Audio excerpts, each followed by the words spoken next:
Vamos lá, então. Começando aí, continuando a aula da semana passada, nós paramos aqui após a quimificação, tá? Então a gente vai começar a falar da quilificação, quando o alimento ele chega, então ele sofre esse choque de pH e chega então o quimo, né? Chega até a região do intestino delgado, na região do duodeno principalmente, onde nós vamos ter aqui, tá? O início da digestão, que a gente chama de digestão, continuando aqui a digestão química, né? E começando a digestão duodenal, o início da digestão duodenal. Então, o que acontece? Quando o alimento ele vem ácido do estômago, ele chega ao duodeno, essa acidez imediatamente ela vai ser neutralizada, porque o pâncreas libera esse hormônio secretina, que vai liberar íons bicarbonato. Esses íons bicarbonato, por sua vez, eles são ricos, tá, em condições químicas para que haja elevamento de pH. Então, você tem aí os íons bicarbonato agindo diretamente para elevar o pH. Então, qual que é a razão, tá? Então, ele libera secretina rico, que neutraliza o quimo. Vamos colocar aqui, ó, com o objetivo, com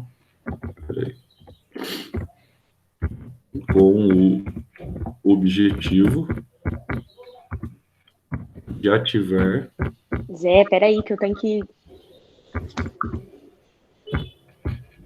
Meu Deus, você tá rápido hoje. Não, tá tranquilo.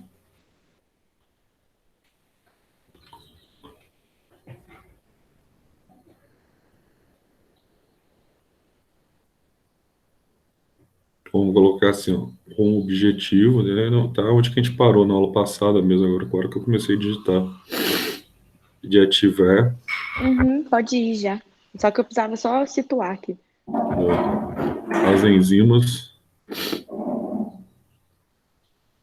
do local.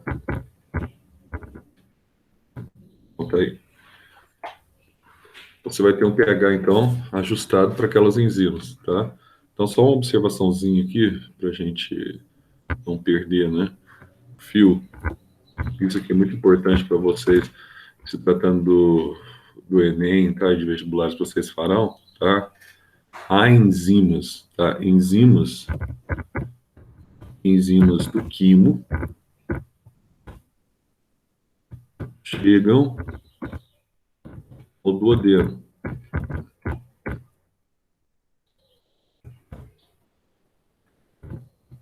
Ficam inativas devido... Ô Zé, peraí que eu acabei de entrar. Você tá continuando a aula passada? É. Sobe um pouquinho então para eu tirar foto, que só dá para ver os hormônios. Só dá para você ver os hormônios aí? Deixa eu diminuir aqui, peraí. É, o que você escreveu para cima eu não consigo ler. Obrigada. Eu comecei agora também, só um pedacinho aqui, ó.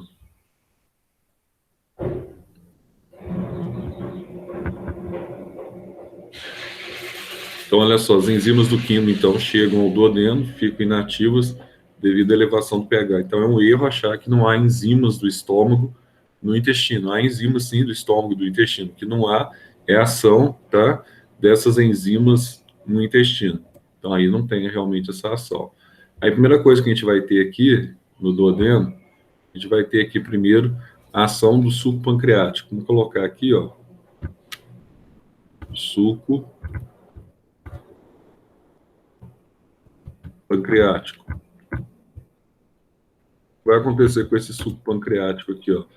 Esse suco pancreático, ele tem pH, e esse pH, ele vai em torno de... Peraí. pH... Esse pH, ele vai ficar em torno... Saco do pH certo, tá vendo? Escreve certo, ele corrige pro... Ele diminui a letra. Esse pH aqui, ele vai ficar em torno de 7,8 a 8,2. Então, aqui você já está trabalhando com pH alcalino. Então, o que vai surgir aqui? Quem que vai atuar? Então, aqui nós vamos ter a ação, né, da região exócrina do pâncreas. Então, aqui você vai ter a ação da região exócrina do pâncreas. O que faz? Então, a região exócrina, o pâncreas, vamos lembrar que o pâncreas é uma glândula anfícrina, né? É uma glândula mista. Então, a região exócrina dele é toda a parte externa do pâncreas aqui. Então, quando a gente fala de exócrina, a gente está falando da parte externa e com ductos para liberar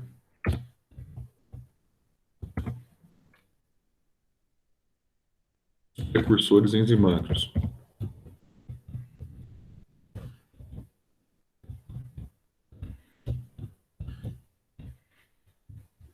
Um detalhe, a parte interna do pâncreas nós estudamos lá no início do ano, que a gente, aliás, caiu naquela prova presencial de vocês, né? Então, nós vimos lá a parte interna, as ilhotas de Langerhans ou as ilhotas pancreáticas, quando você tem, então, a produção da insulina, do glucagon, da somatostatina, que efetuam o controle glicêmico. Só que a parte de dentro do pâncreas, ela não tem ducto para liberar os hormônios, tá? Somente a parte de fora que vai apresentar, então, esses ductos aí, que é o ducto pancreático, que está ligado ao canal colédoco. Então, a ação exócrina, né, para liberar os precursores inativos, a ação da região exócrina do pâncreas, para liberar os precursores inativos, né, que liberam o suco pancreático. Aí, como é que vai funcionar esse suco pancreático aí, ó? Então, vamos ver quais são os precursores inativos que ele apresenta, né? Vamos ver aqui a ação enzimática dele. Mas que é facinho, né? Você vai ter o primeiro precursor aqui, que é o tripsinogênio.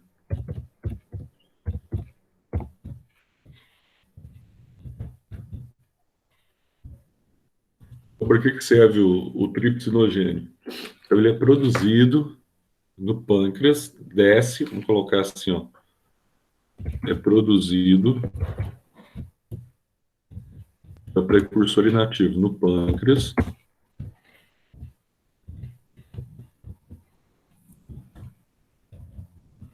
Desce pelo canal colédoco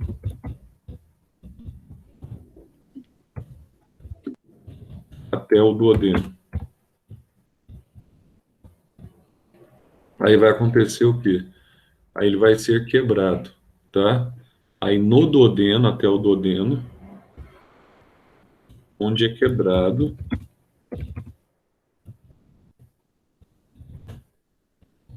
pela enzima intestinal,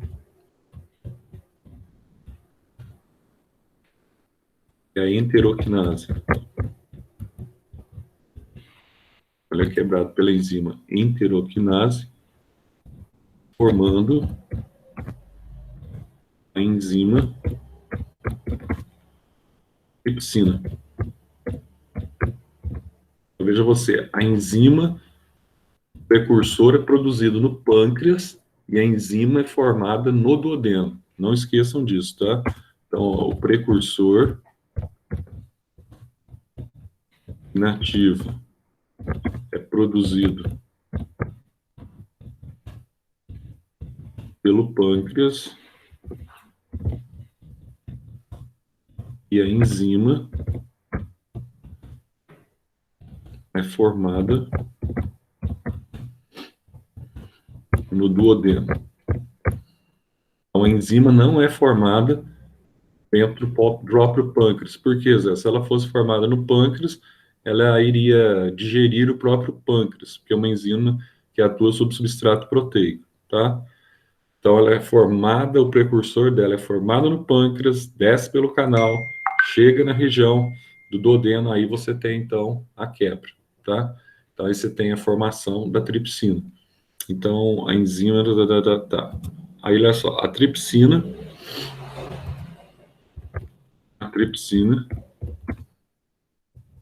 tem ação similar à pepsina estomacal. Ô Zé, vai ter letra B lá no Vai, suco pancreático? Tá. vai ter suco, vai ter o suco intestinal ainda, né? Vai ter letra B. Ó, Uhum. a tripsina tem ação similar à pepsina estomacal, porém com pH, porém em pH, né? Porém em pH alcalino. Então, ela atua sobre proteínas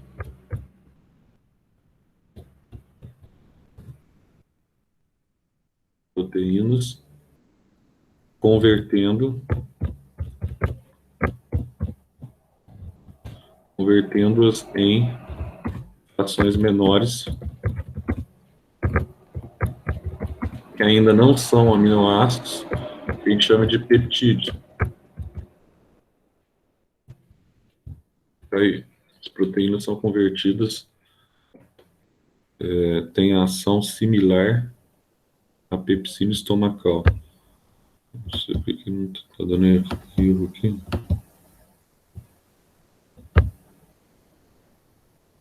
Aí você vai ter, então, ela vai quebrar, tá, as proteínas em frações menores.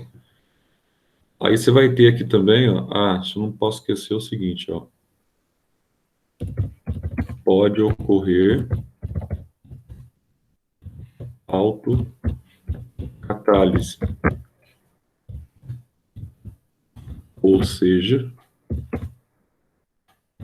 a própria tripsina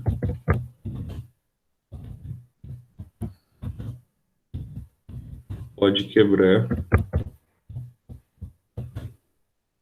tripsinogênio.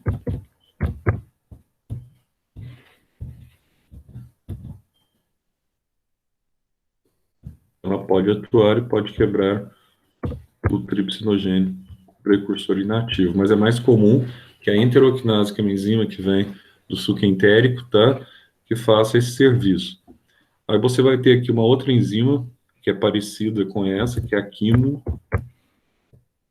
Aí você vai ter aqui o quimotripsinogênio,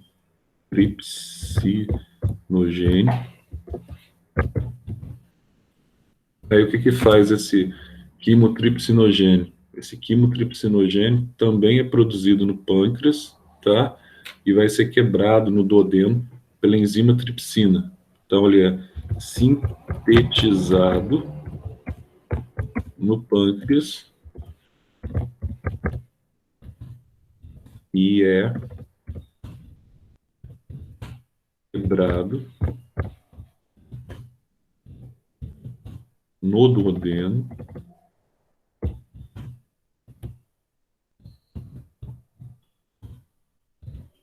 pela enzima tripsina, tá? Formando a enzima quimotripsina. Aí você vai ter aqui a formação dessa enzima, a enzima quimotripsina. Então tá aí. Aí você vai ter aqui, ó, com a formação dessa enzima também tem ação proteolítica, tá? Formando a enzima quimotripsina, que quebra proteínas em peptídeos.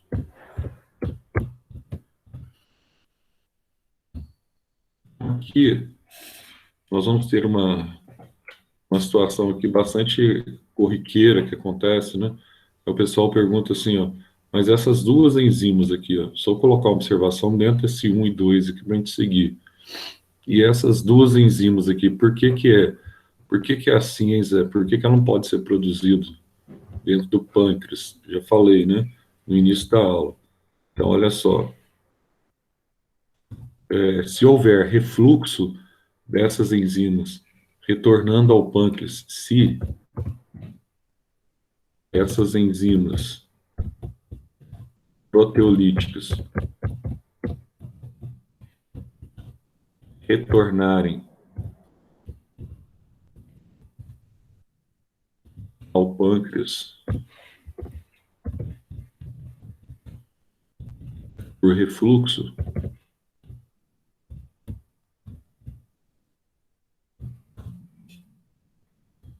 a glândula é digerida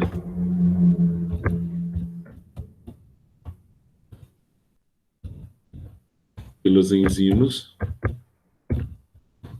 tanto a tripsina quanto a quimotripsina, tá? Provocando uma inflamação. E essa inflamação a gente chama de pancreatite. Como o pâncreas ele é uma glândula proteica, é feito, né, tecido, é feito à base de proteína, então se acontecer essa situação de voltar a enzima pronta para dentro do pâncreas, ela pode começar a digerir, então, a parte externa do pâncreas, tá? Aí se ela digerir a parte externa do pâncreas, ela tem uma infecção no pâncreas, e essa infecção no pâncreas é conhecida como pancreatite. Agora, uma terceira enzima aqui que é interessante também, uma das mais importantes também para vocês aqui é a lipase. Vou colocar aqui, ó, a lipase pancreática. Então, para que serve essa enzima lipase? Lipase, você vai lembrar, então, de lipídios. Então, são enzimas que atuam diretamente sobre lipídios, tá? Então, a função básica é, a lipase, ela vai vamos colocar assim, atua sobre os lipídios,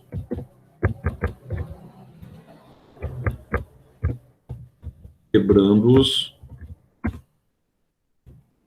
em... Você vai ter aqui o glicerol, e além do glicerol, você vai ter o ácido graxo, tá? Em ácido graxo e glicerol.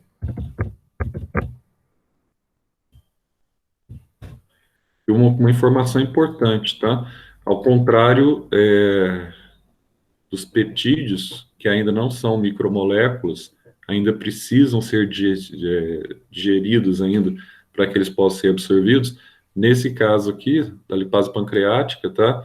Já vai quebrar diretamente a gordura de uma forma de micromoléculas, tá? Então, o ácido graxo, o glicerol, já pode ser absorvido diretamente pelas pilosidades, que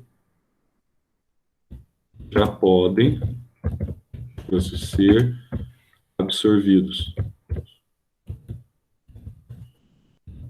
pelas vilosidades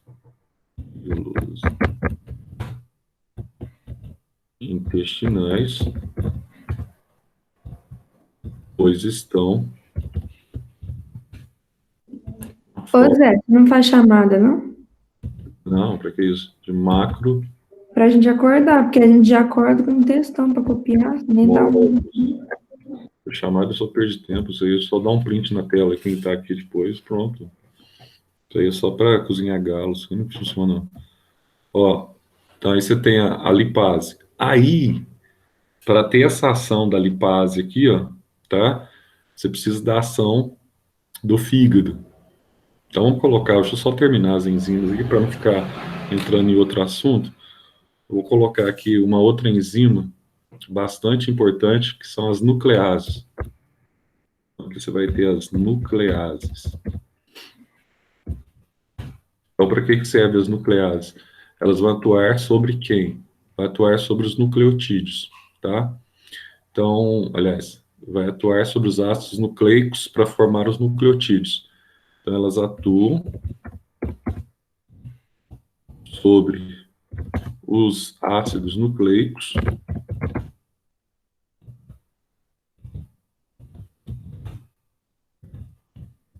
para formar os nucleotídeos. Esses nucleotídeos, obviamente, já são micromoléculas.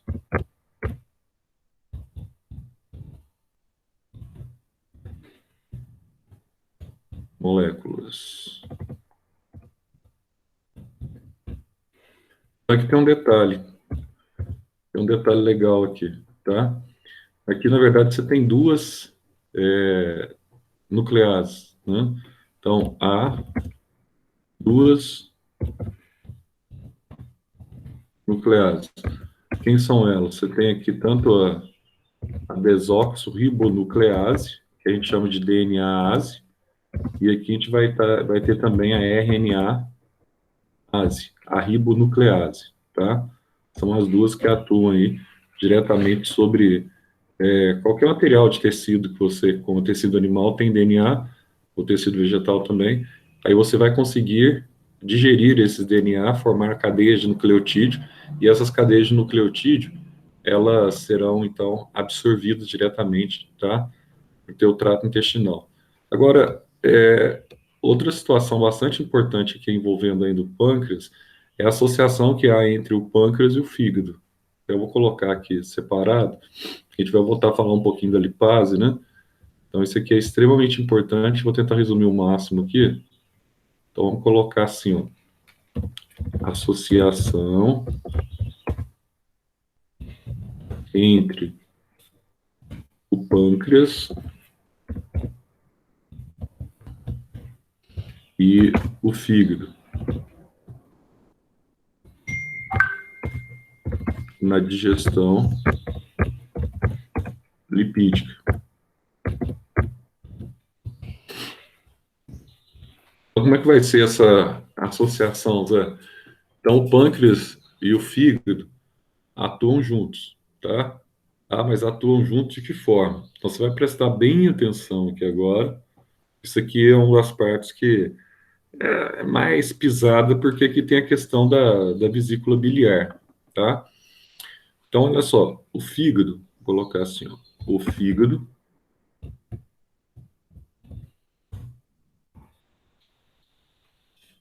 recicla as hemácias com mais de 90 dias,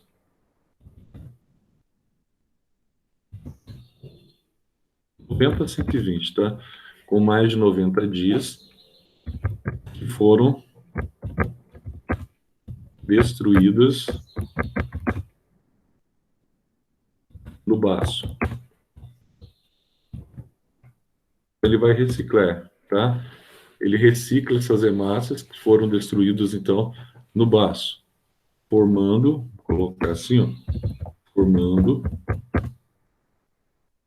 os sais biliares. E esses sais biliares aqui, ó, nós temos aqui dois nomes, né, principais, que compõem a famosa bile. Eu vou ter aqui, ó, a biliverdina e a bilirrubina, tá? São esses dois sais. Bom, para que servem esses sais? Então, formando os sais biliares, que são armazenados na vesícula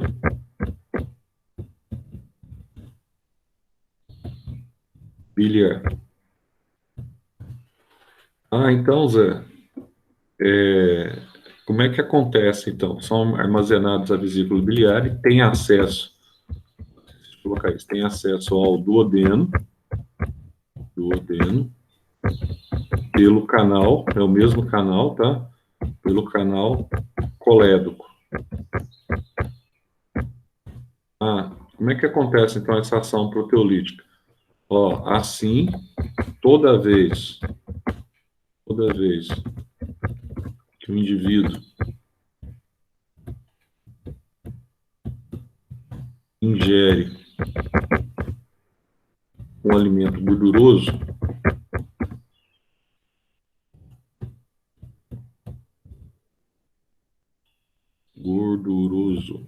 alimento gorduroso, imediatamente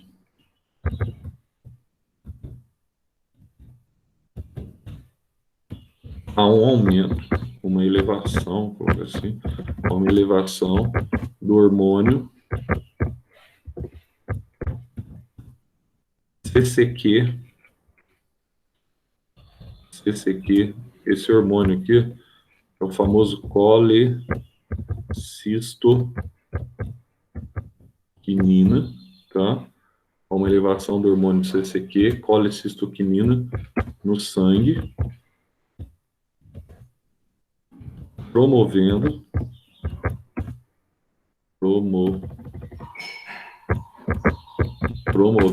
a contração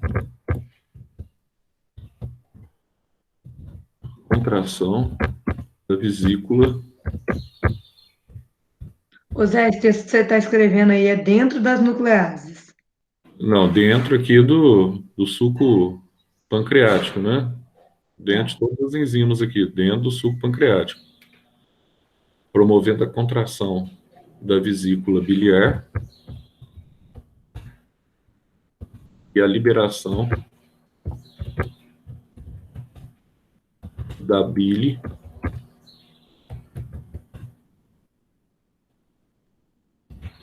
para o duodeno. Então, vai descer a bile na região do duodeno. Aí imagina lá, você comeu lá aquela costelinha de porco gorda, você comeu aquela picanha, e o problema, por exemplo, da carne bovina, né, que a gordura, diferente da carne do porco, a gordura ela fica mais nas beiradas, né, da carne, na periferia. Aí quando você come uma carne bovina, você vai ver que a gordura ela está no meio da carne. Então é difícil, não está só na beirada, né? Na beirada tem maior concentração, mas se você pegar no meio da carne, você vê aquelas gordurinhas, etc. Para quem tem problema relacionado aí a colesterol ou algo do gênero, aquilo é um verdadeiro veneno. Aliás, vou ver se vai dar tempo também de falar um pouquinho sobre o metabolismo, embora a gente tenha falado no início do ano, né? Mas só relembrando vocês aí desse metabolismo aí do colesterol. Mas é coisa simples, coisa muito fácil, tranquilo. Então, olha só, então toda vez que você tem algo gorduroso, né, no seu duodeno, chegou no duodeno, por quê? Zé, porque gordura não sofre digestão no estômago, né? Mesmo que você tenha alguma lipase no estômago, que eventualmente esteja presente, mas o pH do estômago não é ideal para a digestão das lipases. Veja você que a lipase ela vai atuar principalmente no pH alcalino ou mesmo até no pH que a gente chama de pH aí, ligeiramente ácido para neutro, tá? Ela não atua em pH mais ácido, como 2 no estômago, então não, sem chance ela atuar nesse pH. Então aí você vai ter essa situação, contração da vesícula, tá? E a liberação da bile. Então vamos colocar assim, a bile não é uma enzima. Nunca se esqueça disso, tá? A bile não é uma enzima. Então eu vou colocar assim, ó. Isso aqui é uma pegadinha clássica, né? Uma bobeirinha clássica que o pessoal faz mesmo. Isso aí sempre foi assim, nunca vai mudar. Então a bile não é uma enzima. Vamos colocar assim, ó. Vou mudar aqui. É apenas um sal emulsificante. Vamos lembrar da química agora do cotidiano? O que é emulsificação? Tá? Ela tem a capacidade de fragmentar, como se fosse um detergente. Ela fragmenta uma grande molécula de gordura, tá, em porções menores.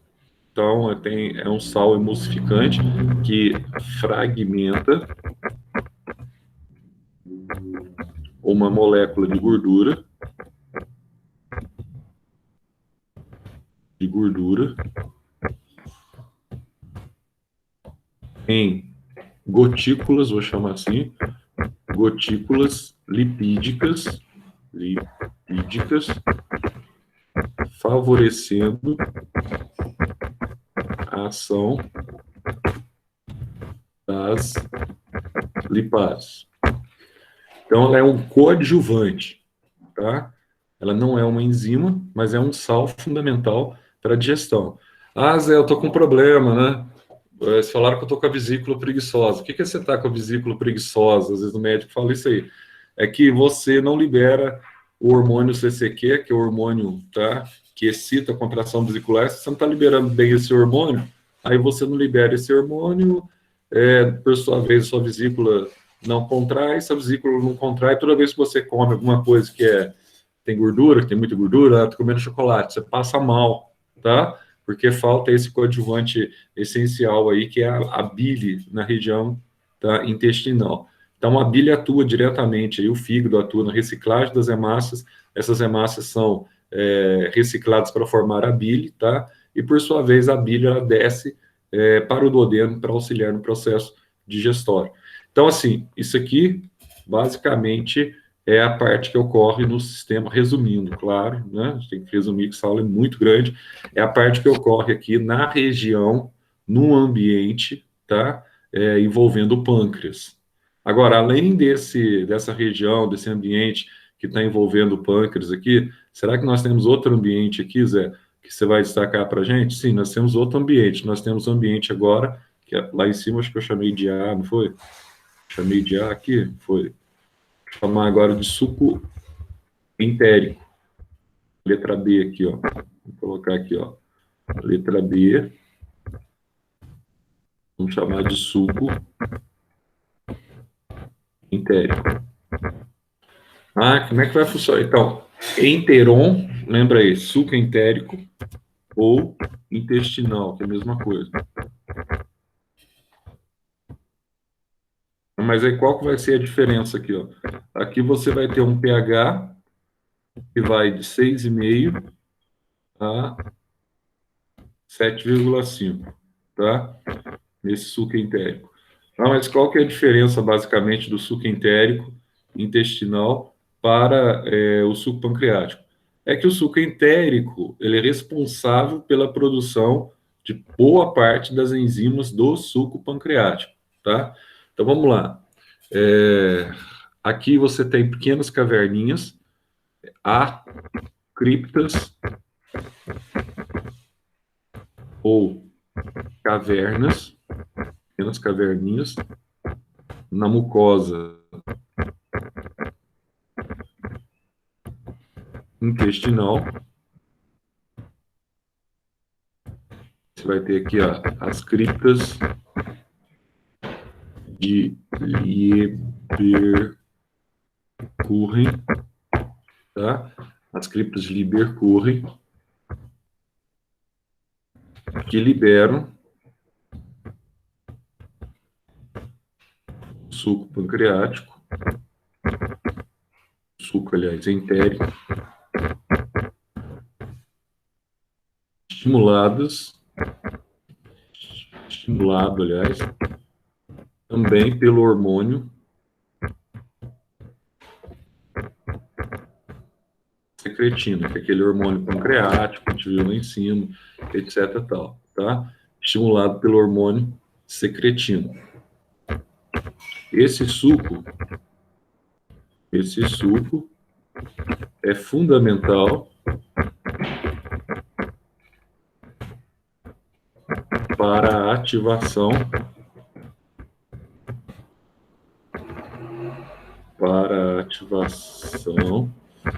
das enzimas presentes no suco pancreático. Então, a gente viu lá a enteroquinase quebrando, por exemplo, o tripsinogênio, tá? Ativação das enzimas presentes no suco pancreático. Então, quais são essas enzimas que estão aí no suco entérico, Zé? E também também atuam diretamente na consolidação da digestão proteica. Vai atuar, então, para finalizar essa digestão proteica? Vai atuar diretamente na consolidação da digestão proteica, tá? Então, quais são as principais enzimas? Então, aqui nós vamos ter, ó, as enzimas, que a gente vai chamar de enzimas entéricas. Vamos colocar aqui algumas enzimas que estão presentes no suco pancreático. As primeiras enzimas aqui a gente vai chamar de enzimas proteolíticas. Vamos colocar aqui, vamos chamar de... Ô Zé, no mucosa intestinal mesmo ou é na? É no mucosa intestinal ou é na mucosa intestinal? Na mucosa. Onde que tá? Ah, aqui em cima, né? É na... Então, vamos lá.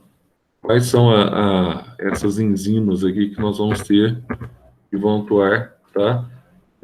Como enzimas proteolíticas. Então, nós vamos ter aqui, ó, as enzimas colocar elas juntas, proteolíticas. Quem são elas? Vai ter aqui pelo menos 4 que são importantes. Enteroquinase, tá? Além da enteroquinase, você vai ter a erepsina. Aqui você vai ter a carboxpeptidase.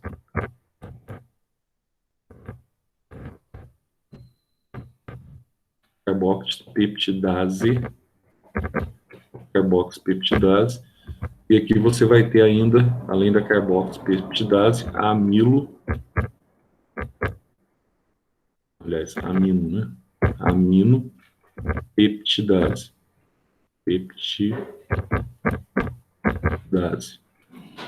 Zé, o que essas enzimas fazem, né?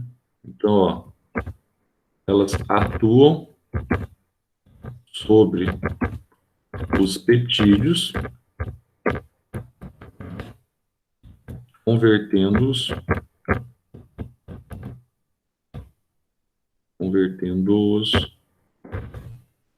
em aminoácidos. Então, aqui os aminoácidos já são, então, micromoléculas.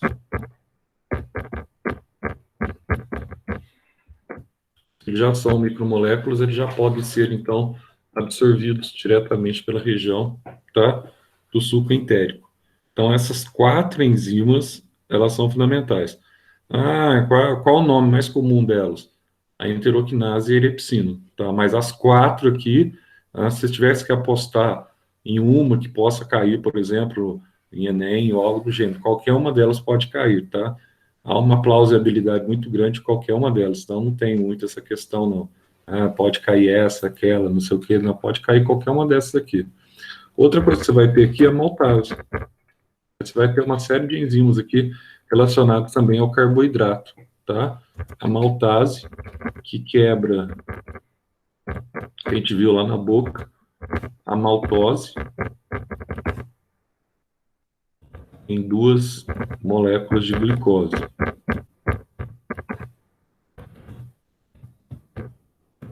Então, Zé, quando eu como um carboidrato, né, mesmo que parcialmente misturado ali com amido, né, mas mesmo que não se consolide a digestão ali na boca, mas não tem problema, vai terminar lá no duodeno. Você tem enzimas para consolidar essa digestão, tá? Outra enzima que você vai ter aqui, ó, é a sucrase, que quebra a sacarose em glicose mais frutose, 2 monossacarídeos também. Aí você vai tendo aqui várias enzimas que têm essa ação, tá? Sobre monossacarídeo. galactase. Galactase não, lactase, né? Você vai ter aqui a lactase, que quebra a lactose do leite. A lactose em glicose.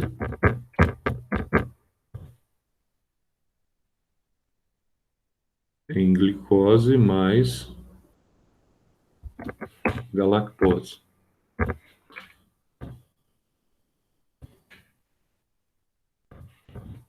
Galactose, que também é um monossacarídeo, tá? Então, você vai tendo aqui várias enzimas. Aqui pode apresentar também uma pequena parcela de amilase, tá? Que quebra o amido em maltose. Aí você vai tendo aqui as gestões e as ações, tá? Dessas enzimas aqui que atuam na consolidação. Então, o que vai acontecer, então? Aí terminaram as enzimas entéricas, aí você vai ter um detalhe interessante aqui, ó. Eu vou mudar de cor aqui para ficar mais legalzinho. Então, olha só, após a ação do suco entérico, após a ação do suco entérico,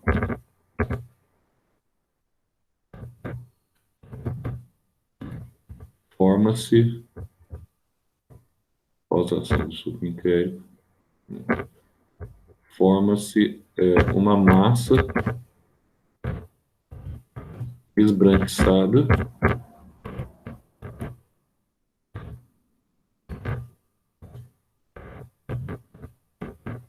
conhecida por quilo,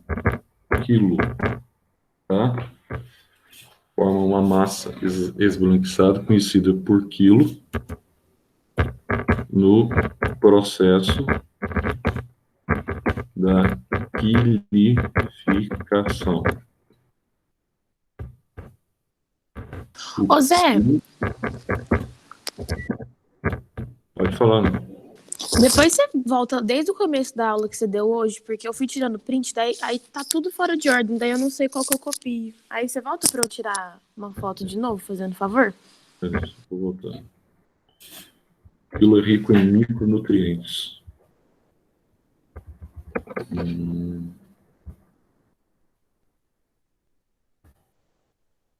Começamos, foi aqui, né? Começamos aqui, ó. Quilificação, intestino Aí. delgado. Tirei já. Obrigada, Zé.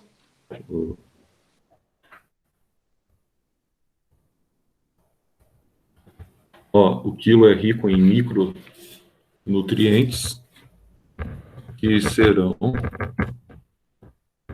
absorvidos pelas vilosidades.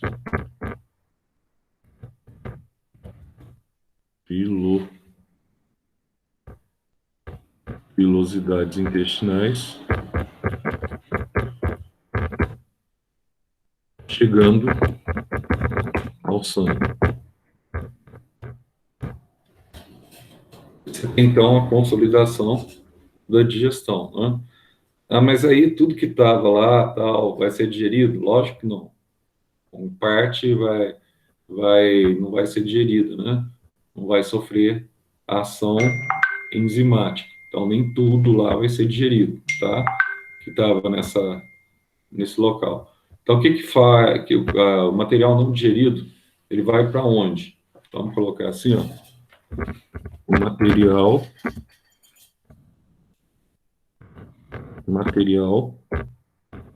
não digerido vai para o intestino grosso,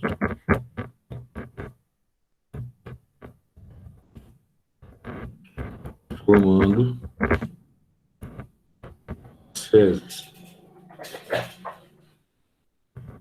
que posteriormente serão evacuados. Outra coisa aqui, ó, grande parte da água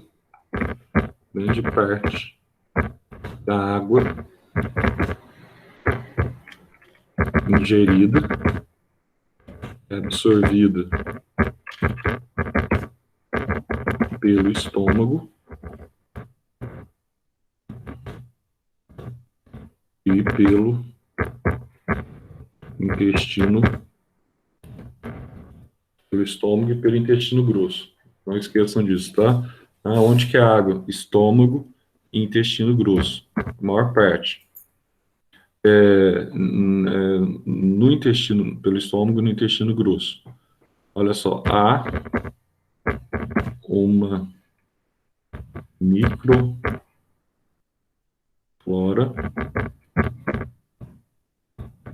no intestino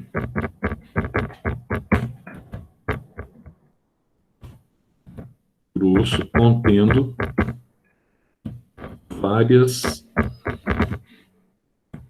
bactérias benéficas que atuam na síntese de vitaminas complexo B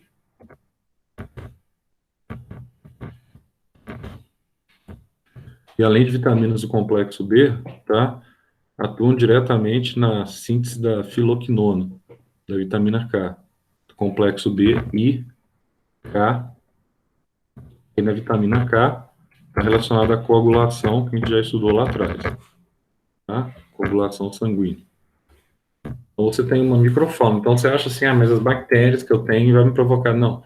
Você tem as bactérias mutualísticas que são boas e é bom que elas ali estejam, tá? Então, para a gente finalizar essa parte aqui, vamos dar uma resumida aqui. Agora, na outra parte, que é importante para vocês. Então, toda essa parte aqui é digestão monogástrica, né? Agora a gente tem também a digestão poligástrica, a digestão dos ruminantes. Então, a gente vai ver também rapidamente isso aqui, que isso aqui vocês já cansaram de ver, mas vocês têm que rever porque isso cai, né? Isso cai em prova de Enem, essas provas cai. Digestão poligástrica. Você decide se você vai dar trabalho com ponto. Você vai dar trabalho com ponto extra? Não, ponto extra não. Eu falei ontem, só vocês vão pegar só o, como é que fala? Fazer que as atividades SAS lá vale 1,5 ponto. Não vai ser extra, não. Vai ser aquilo que eu tinha falado mesmo. Vocês vão ter a nota do simulado de vocês, semestre passado vai ser trocado por esse simulado de SAS. Aí vai sobrar lá 1,5 ponto mesmo e vocês vão fazer aquela atividade SAS até lá pro dia 15 de setembro. Aí eu lanço a nota de vocês junto com a nota da prova. Mas não tem trabalho para fazer isso também. Então você vai ter aqui, ó, agora digestão poligástrica nos ruminantes. Aqui a gente tem, por exemplo, a cabra, tá? A gente vai ter aqui a girafa, vou colocar alguns aqui só para você, e o boi. Como é? Cavalo não é ruminante, hein? Cavalo é monogástrico. Então, lembrando que toda essa digestão que a gente viu acima aí, ó, ela é monogástrica. Ou seja, só tem um estômago, tá? Agora, como é que é a digestão no boi? A digestão no boi aqui, ó, você vai ter algumas particularidades aqui interessantes, tá? Então, a primeira particularidade é que você vai ter 4 compartimentos gástricos, tá? Nesse caso aqui, ó, há 4 compartimentos gástricos. Não são 4 estômagos, são 4 sacos ou 4 compartimentos gástricos, tá? Deixa eu ver se eu acho aqui um desenho para vocês aqui. Vou colocar aqui os poligástricos. Deixa no Google aqui para a gente colocar, só para ilustrar os poligástricos. Ruminantes poligástricos.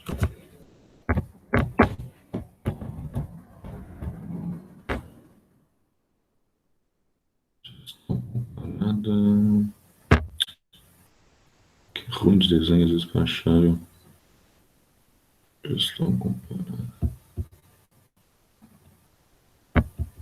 do boi. Não é o melhor desenho, mas dá. Vou colocar no print aqui. Só pra você ver como é que é o... Recordar como é que é o esquema. Você vai ter pente. Pente, vamos cortar.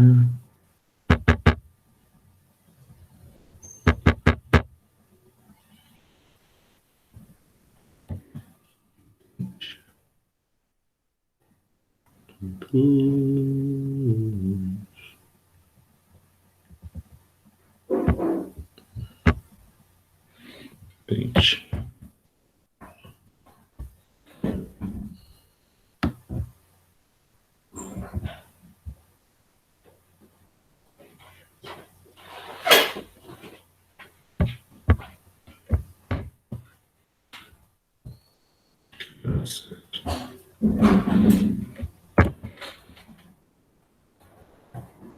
Vamos ver se vai colar aqui. Ah, colou, boizinho. Então aí, ó, há 4 compartimentos gástricos, tá? Que não são estômagos. Então, vamos lá, vou colocar assim, ó. Não são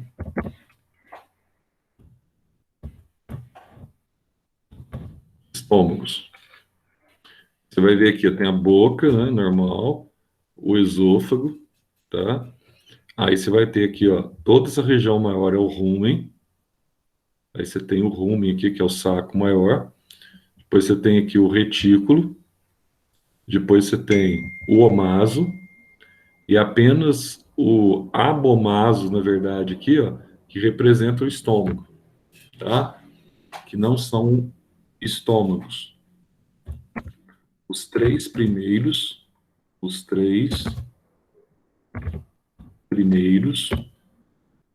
colocar assim, os 3 primeiros são de origem do esôfago. É como se você tivesse aqui, tá? A parede esofágica formando sacos, são de origem esofágica. Então, são transformações. Vou colocar transformações do esôfago.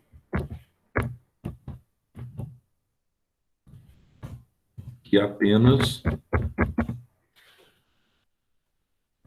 o quarto é de fato o estômago verdadeiro.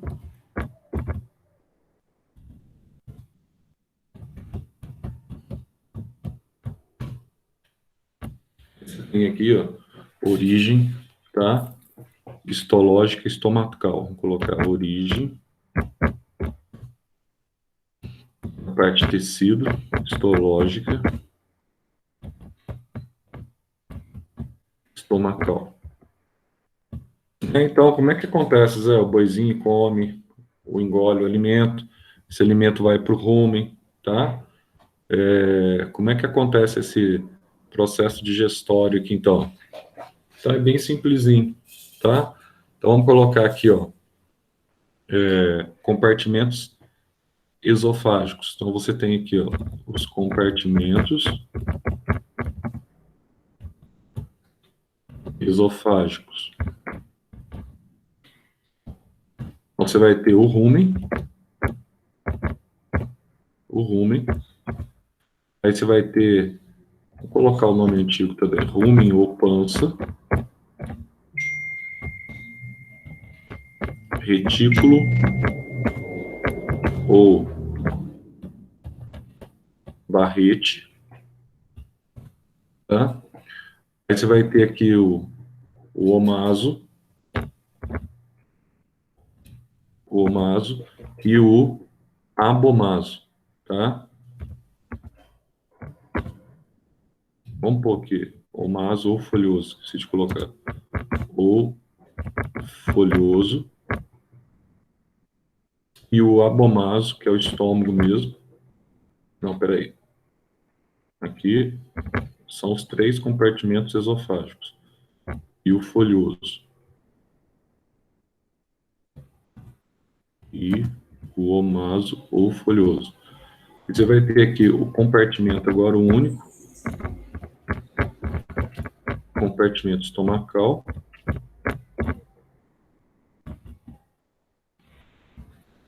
Aí nesse compartimento estomacal você vai ter o abomaso ou coagulador.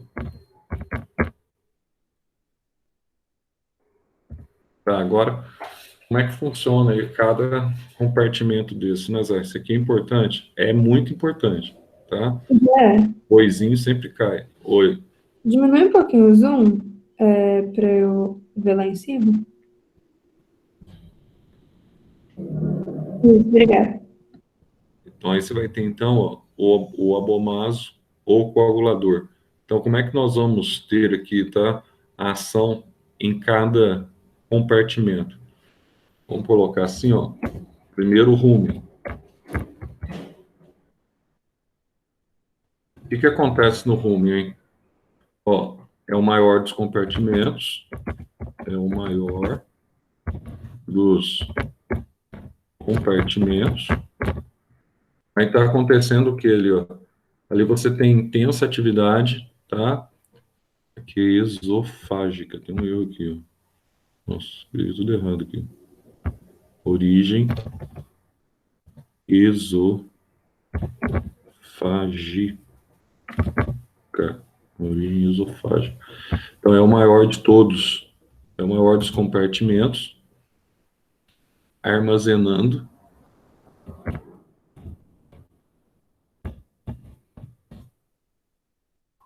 grande parte da matéria verde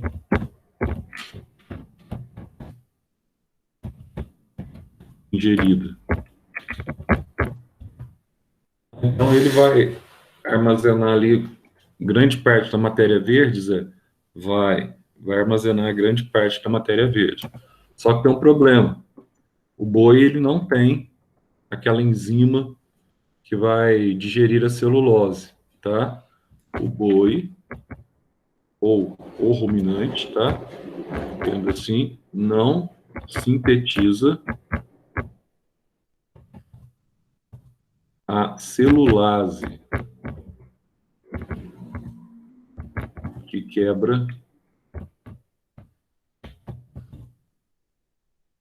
a celulose.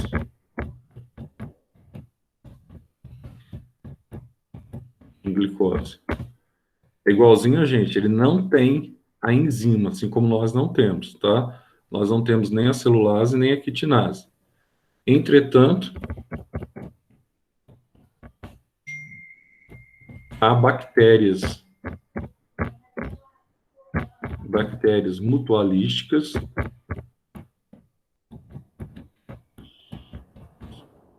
na região do rumen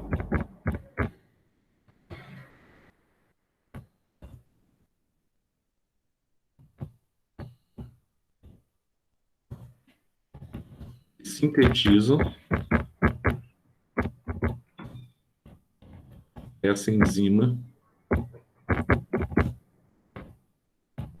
para o boi. Por que é importante a presença dessa bactéria? Então, ele vai aproveitar o açúcar, tá, do verde que ele come. Então, dessa forma, vamos colocar assim, ele aproveita o carboidrato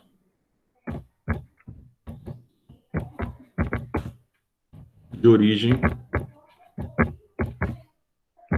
vegetal. Tá vendo? Então ele vai aproveitar o carboidrato, Zé, de origem vegetal? Vai aproveitar esse carboidrato. O que nós não fazemos, né? Nós não aproveitamos o carboidrato.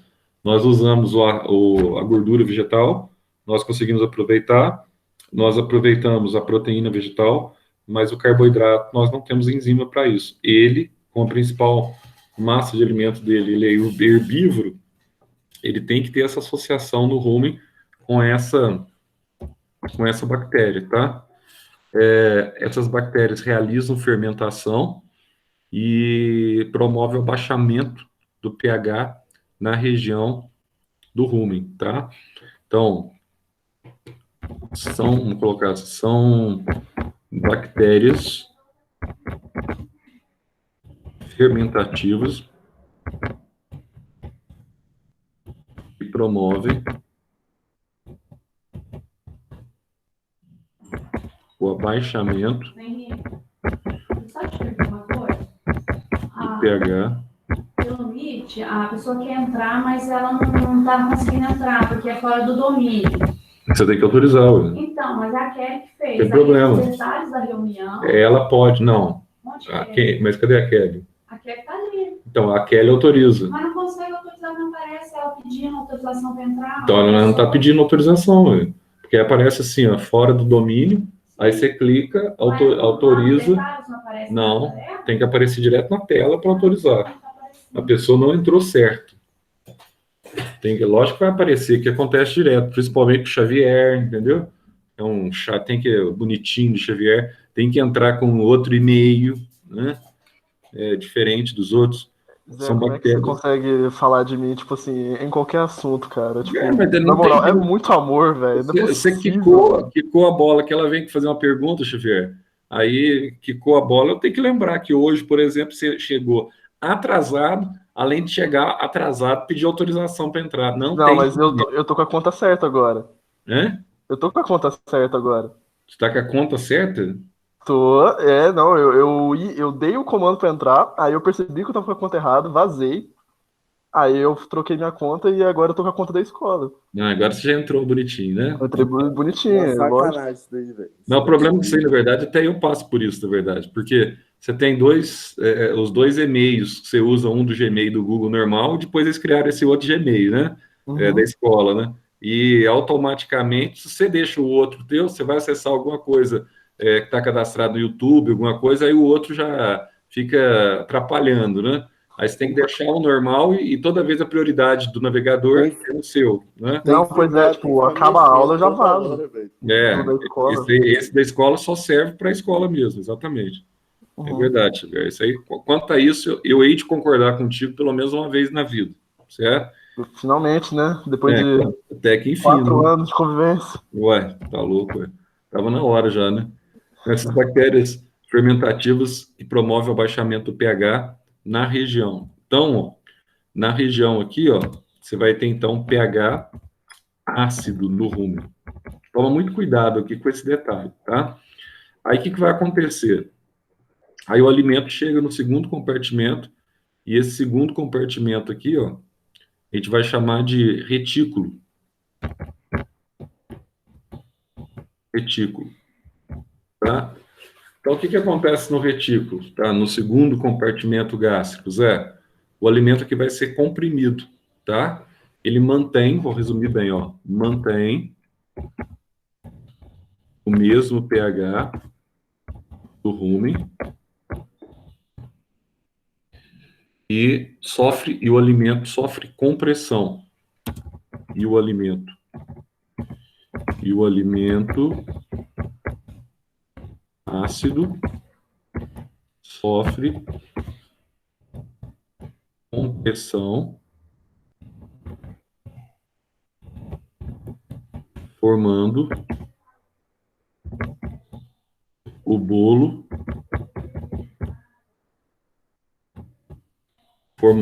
alimentar, tá? Vai formar uma espécie de bolo alimentar ali, comprimido. Aí, em seguida, ó, ele vai ser regurgitado. Então, ó, o bolo é regurgitado.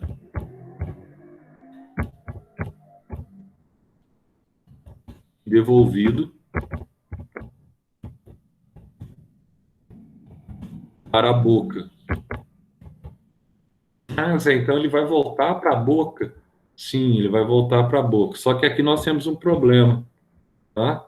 Quem que vai neutralizar a acidez do bolo ácido, tá? Na boca? Então, aí nós temos as glândulas, o quê? Salivares. Se voltar o alimento ácido na boca, queima a tua boca, queima a boca do boi, tá? Então, olha só, a acidez do bolo alimentar é neutralizada na boca pela ação da saliva, tá? Que é rica em íons bicarbonatos. Uma saliva que é rica em íons bicarbonato, e ao ser rica em íons bicarbonato, vai neutralizar a acidez, evitando que, tá, o bolo alimentar venha queimar a boca do boi. Aí o que vai acontecer? O alimento é deglutido novamente, é macerado, né? Primeiro é macerado 42 vezes, ó, o alimento é macerado, vamos pôr mastigado, que são mais acostumados, mastigado cerca de 42 vezes e novamente deglutido, engolido ou deglutido. Deglutido. Aí o alimento vai chegar no terceiro compartimento. Ah, Zé, qual que é o terceiro compartimento, então, que ele vai chegar? Todos esses três primeiros, então, são transformações do esôfago. Nós temos o esôfago que conduz, então, para o estômago. É como se você tivesse aqui, ó, em cada compartimento desse aqui, ó, tá? Você vai ter um saco. Xavier, você está olhando aí? Xavier, você está acordado aí, Felipe? Tem uma homenagem para você hoje. Tem uma homenagem. Ai, meu Deus, vamos ver. Não, calma, deixa eu pegar. O ângulo que você tá muito ruim, vai, mostra. De novo. E agora? Chega pra trás. Tinha que ser. Tinha que ser alguma coisa nessa linha. Não é, deixa eu ver. Aqui, Pergunta ó. segura, cara. Tipo assim, na moral. Mas não é, não. Olha o que tá escrito aqui, ó. Já tô fazendo uma profecia. Dá pra ler aí ou não? Não, pra ler não dá, não. Não dá pra ler, não? Verde. Levanta! Mostra pra ver. Pô, cara. Ai, mas não é minha culpa, filho. Ah, Dá pra ler? tô lendo. É, profecia, velho. Não da Unifenas, da USP. Ixi! Não, agora que você fez a profecia, agora eu tô até mais animado aí. É, Que é filhão. louco, filho.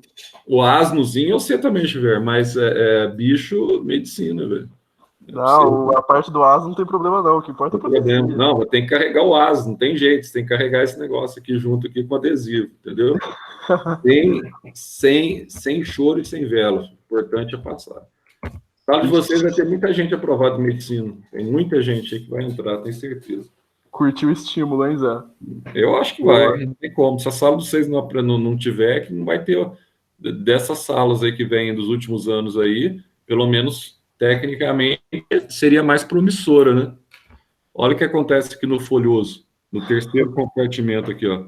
Aqui vai acontecer a desidratação do alimento. Tá? Então, ó. Ô Zé, você já passou 3 páginas já, você vai ter que acabar muito mais cedo hoje. Não, mas não é problema que estava atrasado. E absorção. Não, meu caderno de biologia tá até acabando já, de tanta coisa. Uhum. Vocês acharam que ia ficar livre de mim, né? Esse negócio de caderno, né? Mas é bom, pelo menos vocês estão escrevendo. Nossa, que chatice, essa matéria a gente já viu desde o 9º ano, pelo amor. É verdade. Isso aqui, por isso que eu estou resumindo o máximo possível. Ó, e a desidratação da água. Então, ele vai engolir só aqui a matéria seca. Então, ó, a matéria seca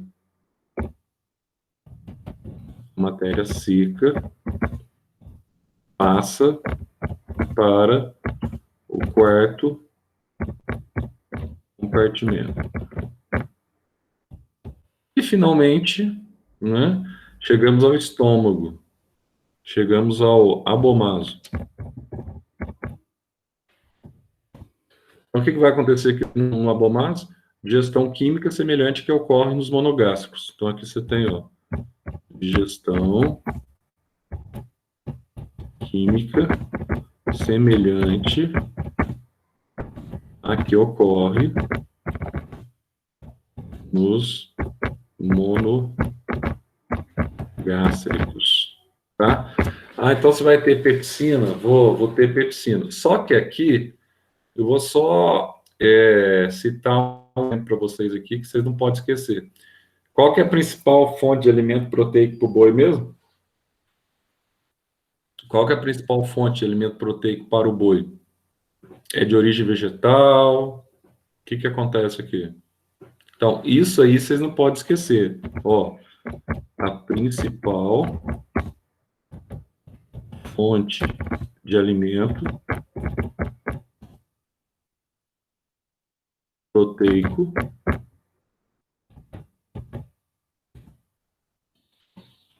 a principal fonte de alimento proteico é representada pelas bactérias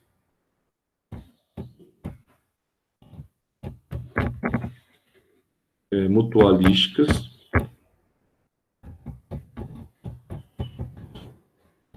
que se hospedam no rumen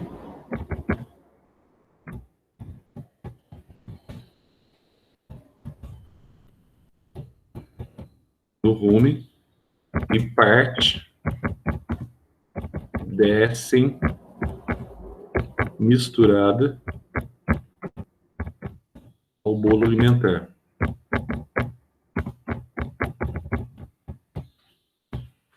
Então, a principal fonte são as bactérias, tá? Que no rumen, o boi, ela é amiguinha do boi.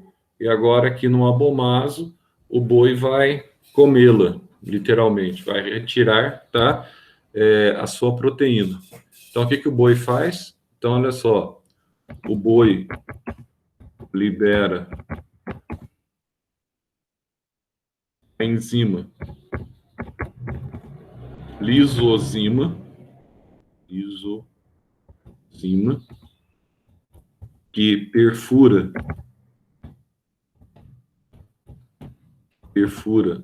a bactéria,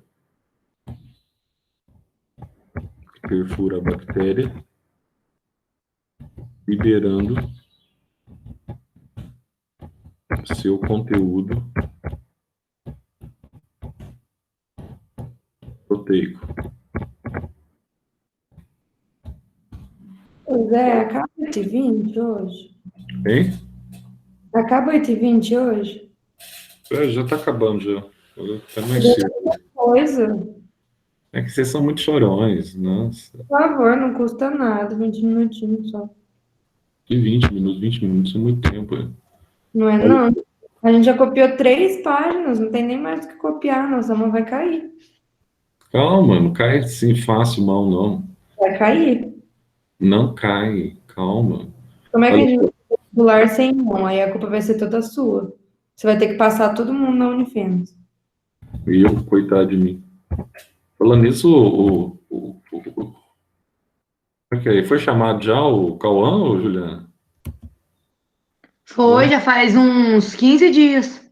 É mesmo, hein? Já foi rápido. Já tá em 200 e quanto já? Tá em 215, eu acho.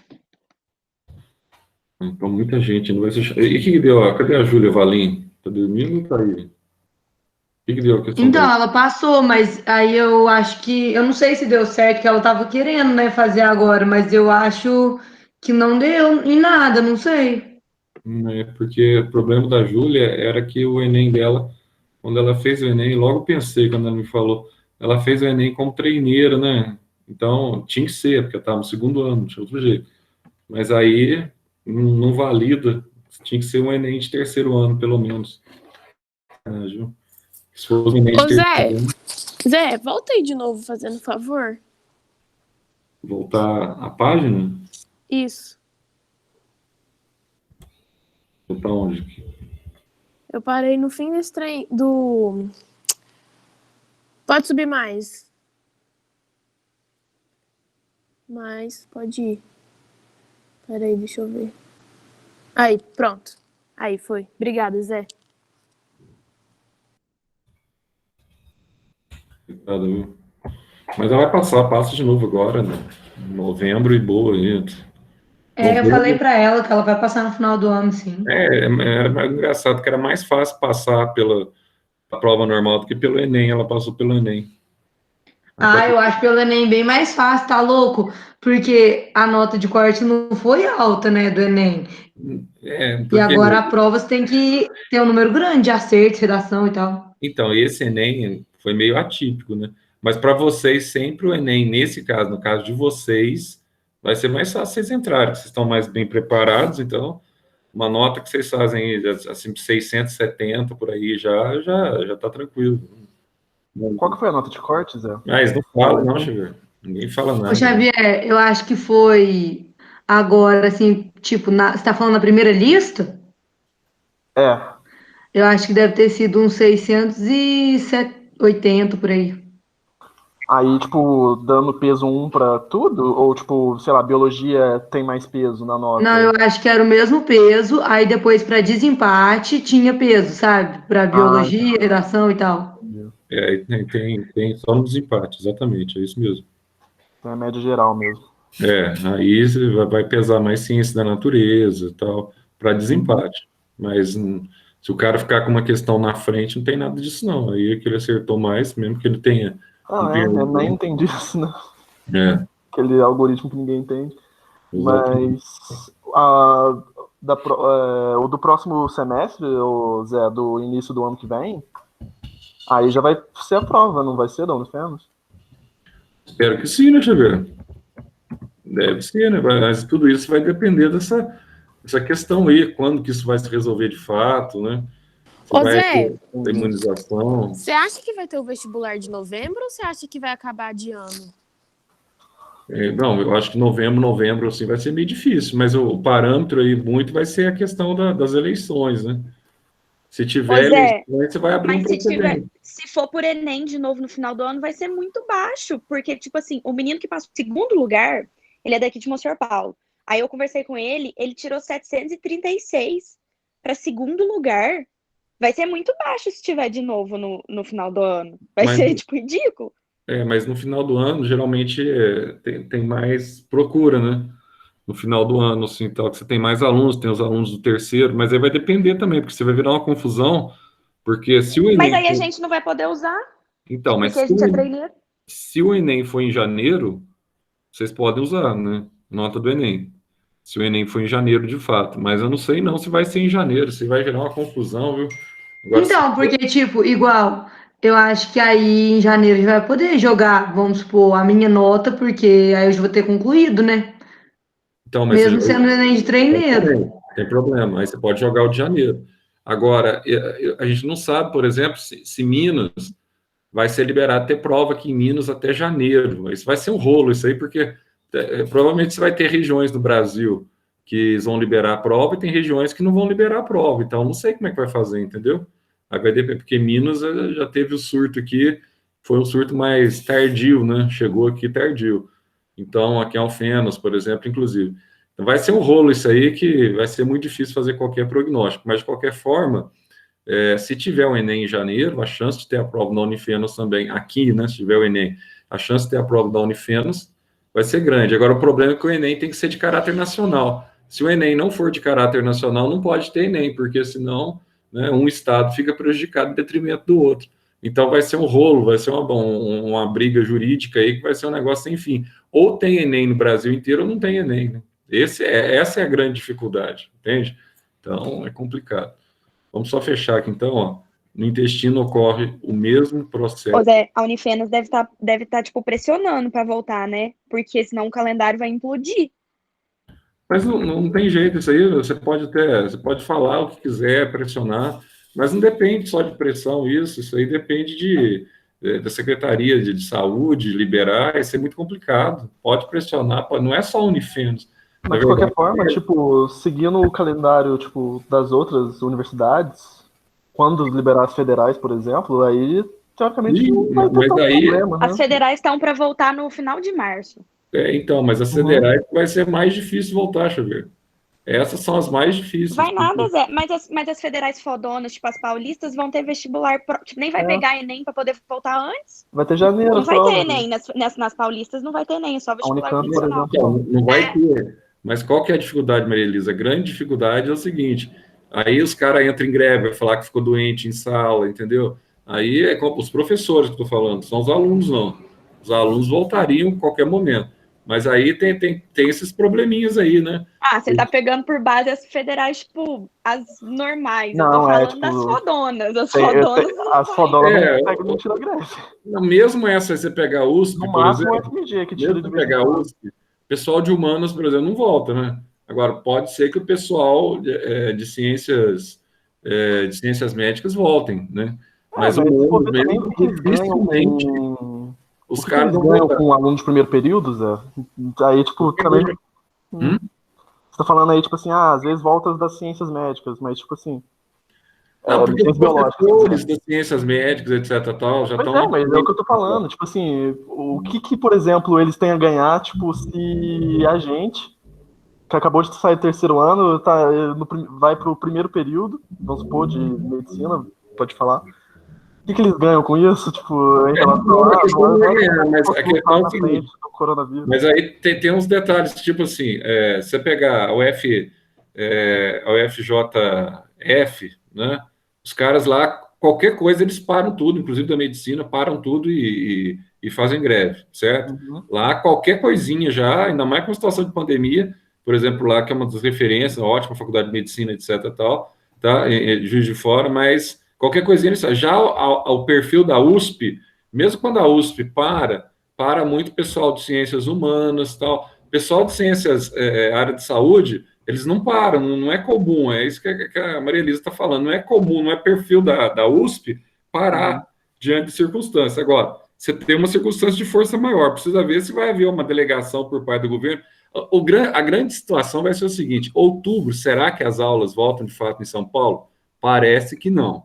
Se não voltar em outubro em São Paulo, seria o estado, começou mais rapidamente a pandemia e tal. Se não voltar em outubro, o que vai acontecer? Não vai voltar o resto do ano. Que sentido tem você voltar às aulas em novembro, por exemplo? Não tem sentido nenhum. Agora, se voltar... Tá dando tudo, tipo, a criançada tá se infectando.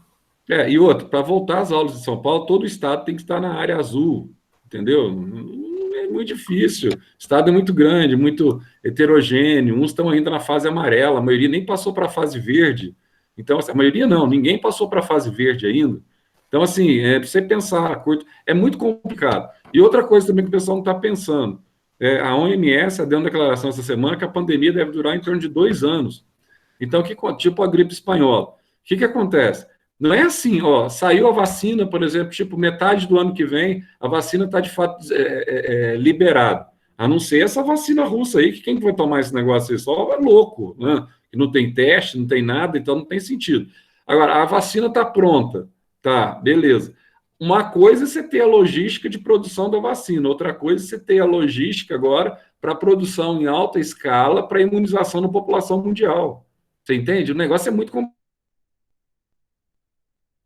Vai estar disponível, aí já é outra logística, porque com certeza o continente europeu, o continente americano, que é a América do Norte, vai querer se imunizar primeiro, isso vai ser natural, né? Infelizmente, você vai ver lá, quem vai estar preocupado com vacina na África? Infelizmente, vai ter essa situação, que dá vontade de vomitar, mas é verdade, né? O pessoal não preocupa, ninguém fala quantos estão morrendo na África de Covid, o pessoal nem menciona, já ouviu falar isso em jornal? Ninguém está nem aí, como se não fosse gente.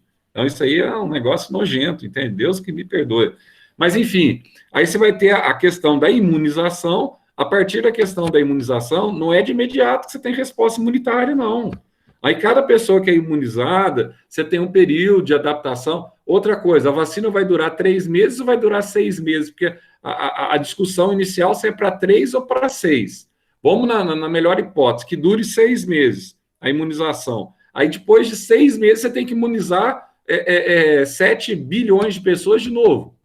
Então o custo disso, a logística disso é muito complicado. Por isso que o pessoal está jogando muito na questão. É mais fácil com o passar do tempo, né? Você vai ter no Brasil, a gente vai bater aí provavelmente continuar nessa leva aí, não vamos bater 200 mil óbitos fácil, estamos com 115 mil. Então, no Brasil não para, nos Estados Unidos não para, os Estados Unidos passou 177 mil óbitos. Então, assim, é mais fácil você se adequar, o sistema imunitário se adequar ao vírus, e ao se adequar ao vírus, você vai começar a produzir anticorpos, só que dentro dessa questão aí, você vai ter mortos demais da conta. Nós já estamos diante da maior tragédia humanitária da nossa história. Entende? Número de mortos, etc. Tal. Nunca teve nada parecido da história recente. Tal. Nunca teve nada parecido no Brasil. Então, assim, é muito difícil, viu? Eu vou te falar, eu já pensei em todas as alternativas para esse negócio aí, mas você viu aquelas escolas que começaram as aulas lá em Manaus? Voltaram tudo. Começaram as aulas uma semana, na outra semana apareceram uma quantidade de professores infectados. Ah, mas infectaram porque os alunos passaram, ou eles infectaram, a gente não sabe, né? Aí os professores foram afastados, as escolas fecharam tudo de novo, as escolas particulares. Então, esse feeling de saber quando é o momento certo é muito complicado. Enquanto a curva, aqui no Brasil, precisa disso, a curva tem que estar abaixando assintosamente, como aconteceu na Europa, como aconteceu, faz as coisas, né? Aqui no Brasil o povo acha que tudo é brincadeira. E não é que acha só, não, tem a necessidade social. Como é que o cara fica em casa também, sem trabalhar, e a família passando fome? Não tem, então é difícil você consolidar as duas coisas, entende? É muito difícil. Então, é só aguardar para ver o que vai virar. Mas assim... Não, e eu me sinto muito egoísta, porque igual você falou, a gente está provavelmente uma das maiores tragédias recentes, e eu preocupada se eu vou entrar na faculdade. Mas não, querendo ou não... Isso não é egoísmo, Nossa, porque de qualquer forma, independente da tragédia, você ia estar com essa preocupação. A preocupação é salutar e plausível. Não é? Porque... Querendo ou não, é o acontecimento da minha vida agora, né? Exato. É a faculdade. Isso não é um egoísmo. Isso, de qualquer forma, você estaria com isso, né? Mas, de qualquer forma, você vai entrar também, né? Porque vocês são privilegiados, vocês conseguem, mesmo né, na maior situação de dificuldade, etc. Tal, então vocês têm aula, têm ritmo de aula, acompanham a aula, etc. Tal. Vocês estão tendo aula desde março, basicamente, né? Desde quando parou, passaram-se alguns dias, aí já começou as aulas. Agora, e os demais? Né? Que é outra briga, viu, Maria Elisa, que vai ter essa questão aí. Vai ter essa briga, vai falar assim, mas tô morrendo de dó, porque assim, eu acho que o prejuízo das escolas públicas, eu acho que já tá grande, mas não dá para correr atrás mais. Eles perderam o negócio ano. tinha que ter sido pensado lá atrás e não foi. Exatamente. Eles perderam o ano, simplesmente perderam o ano. Né? Esse ano de 2020 para eles não existiu. Mas vamos aguardar, vamos ver. Mas vocês estão no caminho certo, vão acabar passando, vai dar certo, de uma forma ou de outra, vai dar certo. E na pior das hipóteses para vocês, eu quero entrar, vocês vão conseguir, de uma forma ou de outra, vocês vão entrar numa particular. Mesmo que, fale assim, não deu, tal. Não, Zé, entrar na particular. Eu não quero particular, não. Eu fico aqui estudando mais um ano, não tem problema, não. Você é uma aluna, né? Aliás, vários alunos dessa sala, eles tinham que pensar igual a Maria Elisa, a sala de vocês. Vocês têm plenas condições de fazer federal. E o peso de uma federal não tem nem comparação, viu? Depois que vocês formarem, vocês me falam. Abre-se as portas, tudo mais fácil, entende? Você vai fazer uma residência, tudo é mais fácil, já está tudo engajado. Nem se compara, nem se compara. E federal pesada mesmo, meter uma USP nas costas aí, vamos que vamos. Vai quase morrer ao longo de 6 anos, mas vale a pena, viu? Você já sai de lá. Ontem eu passei no médico ontem, aí o Dr. Flávio Zambelli, ele é formado na UFMG, né? É um médico fantástico. Aliás, ele participou, foi um dos que participaram das minhas 2 cirurgias lá renais. O cara é fantástico, entende? Você vê a preparação do cara já. Ele é cara novo, deve ter uns 30 e poucos anos. Tanto ele quanto o Dr. Matheus Rosa, que foi outro médico que me operou lá aqui de Varginha, são fantásticos, cara. Tem uma outra mentalidade, sabe? Essa mentalidade mais humanista, a mentalidade nova da medicina agora, os caras que já estão sincronizados com os procedimentos mais atuais, não é aquela mente antiga, entende? Formado na UFMG também, que se entrar no UFMG também, é uma universidade espetacular, medicina do UFMG. Então, assim, é uma outra geração, viu? Uma outra geração. E vocês são desafiados a participarem dessa outra geração. Beleza? Então, pessoal, vamos torcer, né? O que a gente pode fazer, não dá para fazer prognósticos, né? Mentirosos, nem ficar empurrando, falar, não, vai dar certo. Não. Vamos ver. Seja lá o que Deus quiser, né? Vamos ver o que vira. Então, beleza. Vamos dar uma paradinha para tomar um café aí. Deixa eu parar a gravação aqui. Aí na